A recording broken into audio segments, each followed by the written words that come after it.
This is Standing Watch. And now, Evangelist Norbert Link. Greetings, everyone, and welcome back to our Standing Watch program. How near is the return of Jesus Christ? And would the building of a third temple in Jerusalem have anything to do with it? Now, most of you who have been watching us know that we have been saying for years that we believe a third temple, a physical building, is going to be erected in Jerusalem on the Temple Mount prior to the return of Jesus Christ. And this has to do with many, many scriptures in the Bible. And some have responded saying, yeah, but how can that be? Because there's the Dome of the Rock, and of course there's also the Al-Aqsa Mosque. What's going to happen to them? Are you saying that they will be replaced, removed? That's impossible, they would say. Well, it's not as impossible as many people might think. An interesting development occurred in India. Breaking Israel News wrote on November 18.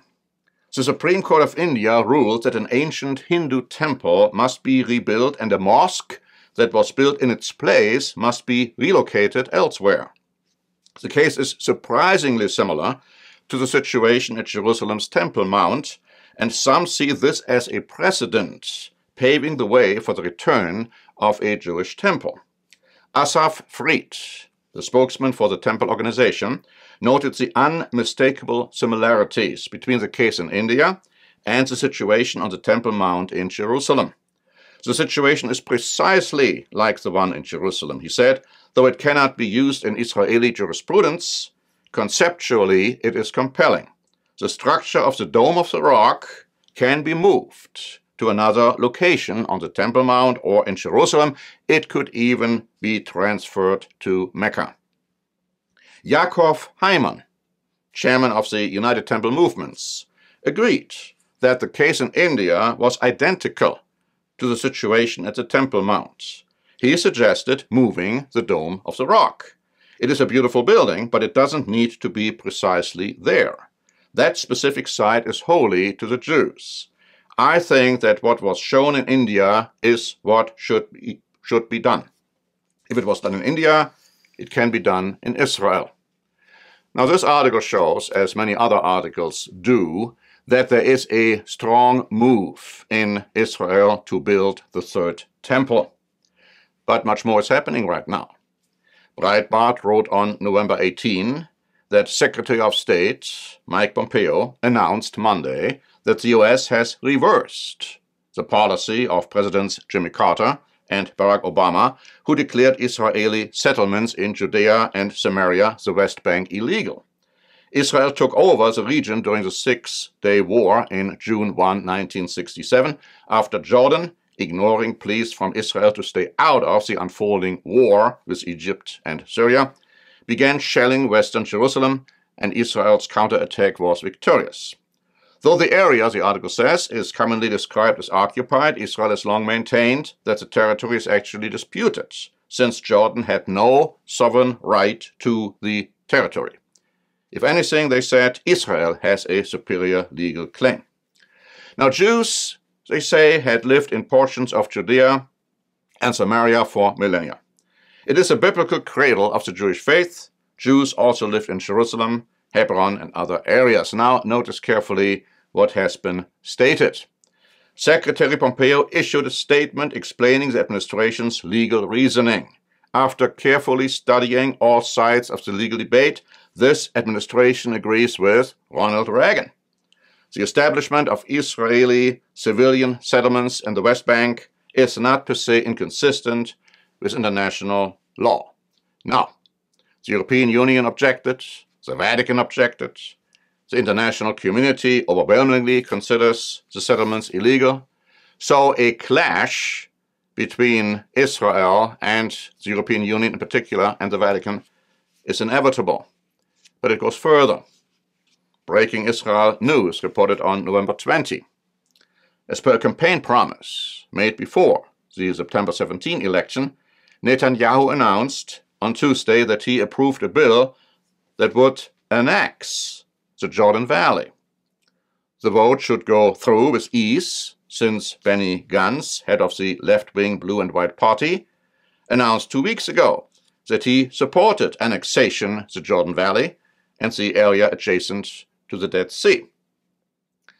Rabbi Glick, a Temple Mount activist, described the annexation of the Jordan Valley as a beginning of redemption.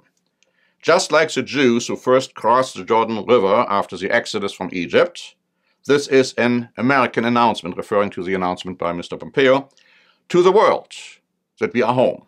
We are here and we are ready to settle the entire land, Rabbi Glick said.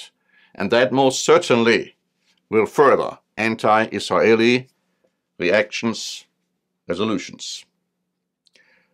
But we don't even want to stop here. And all the issues I'm bringing up right now are just a very small tip of a large and big iceberg. And we, by the way, have 2 booklets prepared on the return of Jesus Christ, which I will refer to at the end of the program. But here's an article by Breaking Israel News dated November 13. And they published an article with the following headline: "Blessing Trump as king shows he is the final president before the return of the Davidic dynasty." And then the article continues. President Trump attended an Orthodox Jewish fundraising event at the Intercontinental Hotel in Manhattan on Tuesday evening.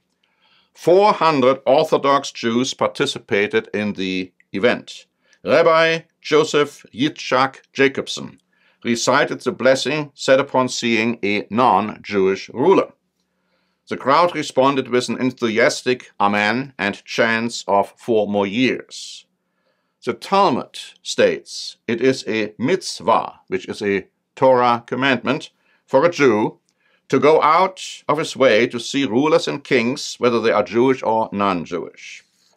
Though it is true that Trump is not technically a king, he is the most powerful ruler of the world, Rabbi Hollander told Breaking Israel News.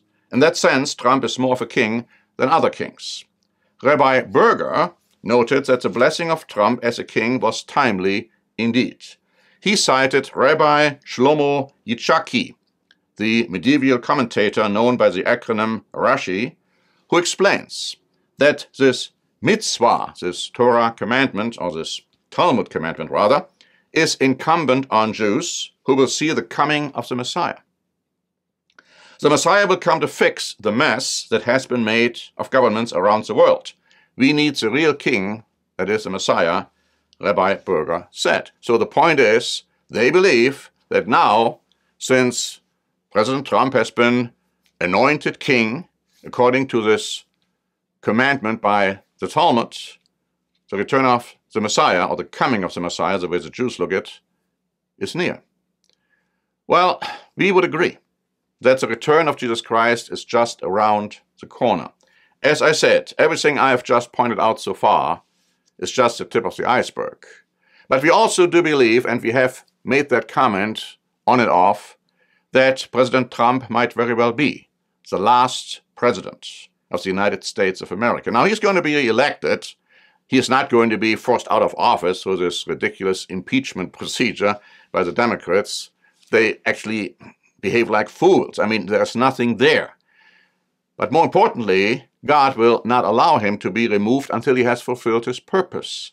And part of the purpose is helping to build the third temple. We have published 2 booklets, When and How Will Christ Return? When and How Will Christ Return? And, brand new, How Can We Know That Christ's Return is Near? How can we know that? How can we say with confidence that Christ's return is very near? These 2 booklets will show you, give you the biblical reasons and proofs for our stance, for why we are so convinced of it. And I believe, once you have read those booklets, you will also be very convinced and persuaded.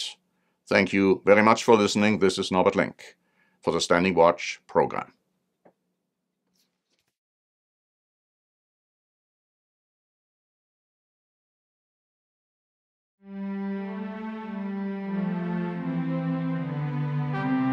Standing Watch is a presentation by The Church of the Eternal God, P.O. Box 270519, San Diego, California 92198. More information is also available at our website, eternalgod.org.